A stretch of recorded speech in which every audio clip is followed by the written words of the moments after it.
Hello everyone, welcome to our YouTube channel Ali sir BNC पे बात करेंगे फैक्टराइजेशन के पार्ट नंबर 6 की।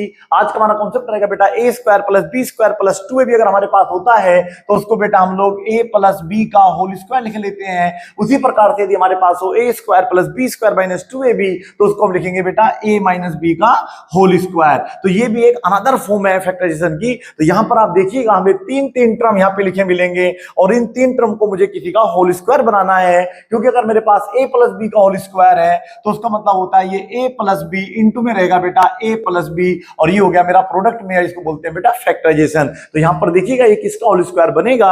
सबसे पहले हमें देखना होता है कि मेरे पास तीन टर्म होने चाहिए, तो तीन टर्म है, उसके बाद उनमें से कोई दो किसी के स्क्वायर होने चाहिए, यानी कि ये किसका स्क्वायर होता है 4x का, तो यहां पर आप लिखेंगे 4x का होल स्क्वायर। ये किसका होता है 5y का, तो यहां पे लिखेंगे 5y का होल स्क्वायर। उसके बाद हमें क्या करना होता है, अपने पास से 2ab यानी कि 2 लगाना होता है और पहले वाली वैल्यू a का मतलब पहले वाली वैल्यू और फिर गुना करनी दूसरे वाली वैल्यू से।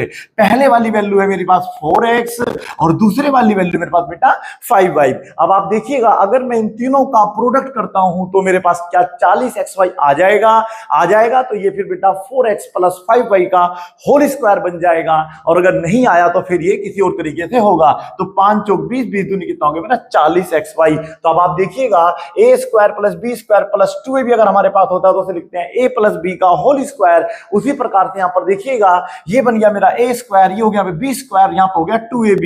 तो मैं क्या करूंगा, इन सबको छोड़ दूंगा और इन दोनों को लिखूंगा पहले एक ब्रैकेट में। फिलहाल ये दोनों अलग अलग ब्रैकेट में थे, अब मैं इनको एक ब्रैकेट में लिख दूंगा। इस तरीके से आप समझ सकते हैं और ये बन गया मेरा होल स्क्वायर। यदि आपके सर ये फैक्टराइज नहीं हुआ तो आप देखिएगा फैक्टराइज ये हो चुका है, क्योंकि उसको चाहूं तो लिख सकता हूं 4x प्लस 5y और अगले ब्रैकेट में लिख सकता हूं 4x प्लस 5y। समझ में आ गया बेटा। तो जब दो चीजों को हम लोग प्रोडक्ट में लिख देते हैं उसी को हम कहते हैं बेटा फैक्टराइजेशन। तो हमने कर दिया इस सवाल को फैक्टराइज, हालांकि आपको यहीं लगाकर छोड़ देना है। अब सवाल नंबर जो 2 है वो आप खुद करेंगे और सवाल नंबर जो तीसरा है वो मैं आपको करके दिखा रहा हूं। सवाल नंबर तीसरा है, जोर से बोलिएगा, a square plus 12a plus आपके पास दे रखा है यहां पर 36। तो मुझे ये देखना है कि इन तीन टर्म में से कौन से दो स्क्वायर बन रहे हैं। तो आप देखेंगे ये बेटा a का होल स्क्वायर बन रहा है।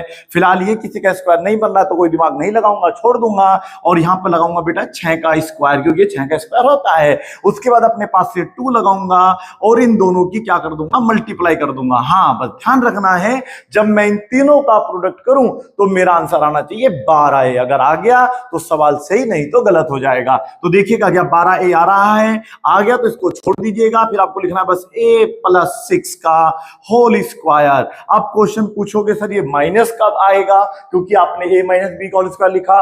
ध्यान रखिएगा जब भी 2ab वाले पार्ट में अगर माइनस आ गया तो फिर यहां भी मेरा क्या आएगा बेटा, माइनस आएगा। तो सवाल नंबर तीसरे में आप ऐसा करिएगा, यहां पर माइनस कर लीजिएगा। समझ में आ गया आप लोगों को। क्वेश्चन नंबर 4 भी आप इस तरीके से करके देखना, इसमें प्लस है तो इसका आंसर प्लस में ही आएगा।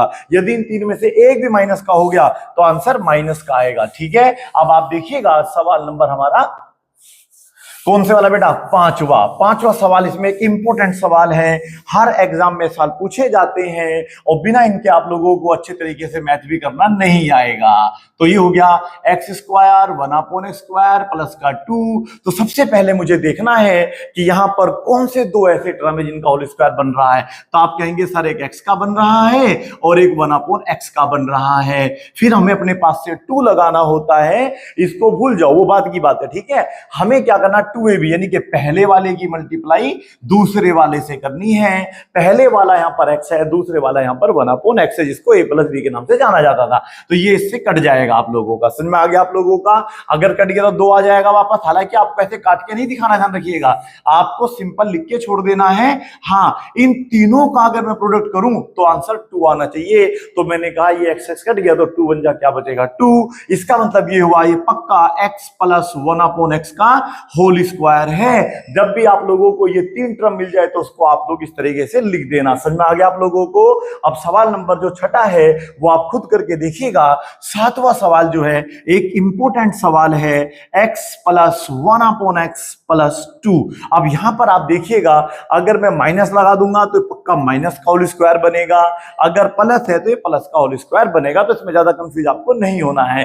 तो आप देखिएगा ये किसका स्क्वायर है, मैंने अब से अब हर बार आपको समझा रखा है, अगर √2 की मल्टीप्लाई √2 में करते हैं तो बेटा 2 आता है। उसी प्रकार से अगर √x की मल्टीप्लाई √x में करें तो वो भी x ही आएगा।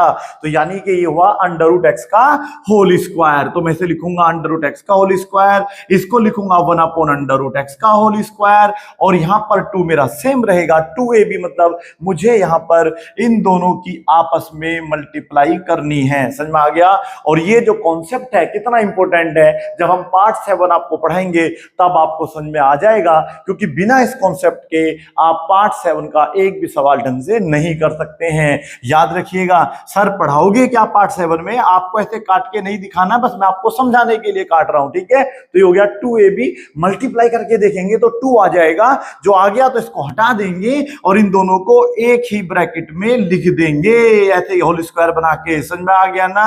अब आप कहेंगे कि प्लस माइनस कब आएगा, तो वो मैंने आपको बता दिया है, अगर लास्ट का टर्म माइनस का है तो फिर यहां माइनस ही आएगा। समझ में आ गया आप लोगों को? सवाल नंबर 8वां आप खुद कर लेना, फिर भी मैं एक सवाल आप लोगों को करा के दिखा देता हूं, क्योंकि सवाल किस तरीके से मिलेंगे ध्यान रखिएगा। अगली वीडियो में बता देता हूं क्या मिलेगा आप लोगों को। पहले सवाल नंबर 9 कर लेते हैं। मानो किसी कोई नंबर आप सोच लीजिएगा, मैंने सोच लिया a², ठीक है, आपने सोच लिया 16b², तो अब गारंटी है यहाँ पे प्लस या माइनस का साइन मिलेगा, 4 दूनी 8 और यहाँ पे मिलेगा 4 दूनी 8, यानी कि a b मिलेगा, गारंटी है। अब आप लोगों को इसी टाइप के सवाल अगले वीडियो में पढ़ने हैं, क्या करेंगे वो बता देता हूं आप लोगों को। पहले इसको होल स्क्वायर बना लेते हैं, ये बन जाएगा a का स्क्वायर, ये बन जाएगा 4b का होल स्क्वायर, फिर अपने पास से 2 लगा के इन दोनों का मैं प्रोडक्ट करूंगा। प्रोडक्ट करके अगर ये सेम आ गया तो ये यहां से गायब कर देंगे और इन दोनों को होल स्क्वायर बना के लिख देंगे, किसका, a - 4b का होल स्क्वायर, क्योंकि इस बार माइनस आया हुआ है, अगर प्लस आता तो प्लस कर देते। अब आप देखिएगा सवाल नंबर 10 है आपका। सवाल नंबर 10 में हमें क्या करना है, ये रहा सवाल नंबर 10। इसमें आप लोगों को पहले कर देता हूं 16x², बाद में छोड़ देता हूं y, माइनस का साइन लगा देता हूं, 4 दूनी 8 ही आएगा, xy बिल्कुल सेम इसी पैटर्न पे हो जाएगा।